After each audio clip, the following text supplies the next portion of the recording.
গ্রামের বাড়িতে ধান শুকোনোর যে কী কষ্ট যারা করে তারাই বুঝে। জানো, যেমন মাঠ থেকে ফসল আসলে বাড়িতে একটা বিশেষ করে গৃহস্থী বাড়িতে একটা আনন্দ, ঠিক তার পাশাপাশি একটা কোথাও যেন মনের গণায় ভয়ও কাজ করে। Hey everyone, good morning and welcome back to our new video. কেমন আছো সকলে? আশা করছি ভালো আছো, সুস্থ আছো। আমি উত্তর দিনাজপুর থেকে পাইল নিয়ে হাজির হয়েছি সুন্দর একটি নতুন ব্লগ। সকাল বাজে 6টা। চোখ খুলেই আগে মনে হয় ধানটার কী অবস্থা সেটা দেখি আর তোমাদের সাথেও শেয়ার করি। দেখো তো এত বৃষ্টি পড়েছে, চারিদিকে শুধু পলিথিন আর ইটের হাহাকার। চারিদিকে দেখো জলের জল। আজ ঘুম থেকে সকালেই উঠেছি, কয়েকটা আবার আমও পেলাম গাছ থেকে। তো কি সুন্দর একটা ওয়েদার, কিন্তু মনটা আমার তো খুবই খারাপ। ওয়েদার সুন্দর দেখলে হবে? আমাদের ধানগুলো যে শুকোতে হবে। ওদিকে দেখলে আরও ধান আছে। এবার চলো ঘরটাকে একটুখানি চুটচুট করে ঝাড় দিয়ে দিই। ফ্রিজ খুলতেই ভাবলাম কি রান্না করব, মাথায় আর কিচ্ছু আসছে না।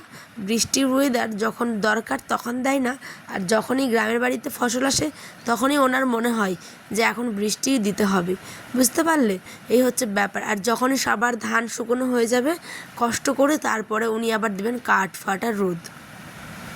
কি করা যাবে? ওই রকমভাবেই যুগ যুগ হয়ে এসছে, আর এখনও তাই করতে হবে। এদিকে ভাতের ওজন করে নিয়ে গেলাম আর এক জগ জল নিচ্ছি। এইখানটায় প্রচুর কাদা। কি করবে বলো তো? নিজের বাড়িঘর নেই, তা সেপারেট নেই আর কি, যে সুন্দর করে তুমি গুছিয়ে রাখবে। একটা বাড়িতেই সবার ব্যবস্থা, তাই এখানে কিন্তু যে যেমন ঠিক তার উল্টোটা তেমন। এখানে আমার কিছু কাপড় ছিল, সেইগুলোকে দাঁড়িয়ে দাঁড়িয়ে জল দিয়ে ধুয়ে নিচ্ছি। এগুলো একদম পরিষ্কার, জাস্ট একবার করে পরা হয়েছিল। আর বিছানার চাদরটাতে আয়ান জাস্ট একটুখানি জল ফেলে দিয়েছিল বলে আমার ভালো লাগে না, নিজের একটা ফ্রেশনেসের ব্যাপার থাকে, সেই কারণে কিন্তু আমি দেখো আবার ভালো করে ধুয়ে নিলাম। তো চলো এবার এগুলোকে শুকোতে দিয়ে আসি। এখন বাজে 2:45। এখন ভয়েস ওভার দিচ্ছি, তোমাদের সাথে গল্প করতে আসলেই না আমার ঘুম পেয়ে যেত জানো। এর আগে আমি লক্ষ্য করেছি। আর বিশেষ করে কি বলো তো, সারাদিন এত পরিশ্রম হয় যে ঘুম পেয়ে যায়। যখন এডিট করতে বসি তখনই একদম ঘুম পেয়ে যায়, ঠিক পড়াশুনোর মতো। বুঝতে পারলে? পড়তে বসলে যেমন ঘুম পেতো, ঠিক তেমনটাই। এখানে এবার বসে দিলাম রান্না। ফ্রিজ থেকে বের করেছিলাম তখন, দেখলে না শাক, তো সেই শাকটাই। এটা শাক দিয়েছিল মা। কতদিন হয়ে গেল বলো তো। লাস্টে এটাকে ভাজা ভাজা করলাম, আর কচু আর আলু জল দিয়ে দিলাম সেদ্ধ করতে। এইখানে একটা পাখি, দুইটো পাখি আর কি, কী সুন্দর বসে আছে, দেখেও যেন মনটা জুড়িয়ে যায়, তাই না?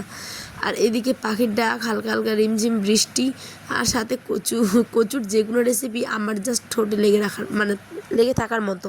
ঠোঁটে কী বলো ওটা, ভর্তা বলো, তরকারি বলো, পুটপুটি বলো, যাই কিছু, কচুর ভীষণ ভালো লাগে খেতে। এই যে তোমার দাদাভাই দেখো শুকেই সুখ, উনি যে আমার এখন স্কুল দোকান, তার আগে আমার রান্নাবান্না কিন্তু কমপ্লিট হয়ে গেছে। চলো ঝাড় দিয়ে নিলাম বাসি ঘর। হাজব্যান্ডও স্নান করে নিয়েছে, এবার সবাই মিলে খেয়ে দিয়ে ওর বাবা কিন্তু বেরিয়ে গেছে। এইখানে দেখো ধান আসতে না আসতেই একেবারে আমাদের বাড়িতে 2টা ঢিপ, এদিকে এক ঢিপ ওদিকে এক ঢিপ, চারিদিকে শুধু ধানের ছন্ন ছাড়া অবস্থা। এ বলে আমি দিব, ওই বলে আমি দিব। লাস্টে এই যে আমার পিসিকে দেখছো, এটা হচ্ছে আমাদের এখানকার একজন বেটি, আমাদের বংশেরই আছে। তো ওনাকেই আমরা নিয়েছি কাজে, বুঝতে পারলে? আর বর্মা আছে। আয়নের বাবা আমাকে দিয়ে গেছে, যেহেতু উনি বলছি আয়নের বাবা থাকতে পারছে না, সেই জন্যই আর কি, তার পরিবর্তে অন্য লোক। আর একটু হলে আমাকে তো থাকতেই হবে, এটা নিজের ফসল। দেখো এটা হচ্ছে আমাদের এই বছরের প্রথম আর কি ধান। তো নিজের ধান, এটা আমার জমির ধান। তো এটা কোনো লজ্জা নেই কোনো কাজের। অনেক লোক বলবে হ্যাঁ কেমন এখন জমির কাজ করতে হচ্ছে, এটা সেটা, এটা কোনো বড় ব্যাপার না। এটা নিজের ধান, লোকের কে খাটতে যাচ্ছি নাকি যে লজ্জা লাগবে? এটা তো একটা অহংকার। এদিকে আয়ানকেও দেখলে বস্তা নিয়ে গিয়ে ভরছে। এদিকে আমাদের খুব জল টেস্টা পেয়েছিলো, তাই এটা ট্যান খেয়ে নিলাম। এটা নাম নাকি ট্যান। আগে কত কিছু জানতাম, এই কোল্ড ড্রিঙ্কসগুলোর এটা নাম সেটা নাম। এখন আমার আর বাইরে যাওয়া হয় না, তো খাওয়া হয় না, তাই আমাদের এখানে একটা ছোট্ট মোট্ট দোকান আছে, তাই ওটা দিয়েই আমরা কিন্তু নিয়ে আসলাম, খেলাম।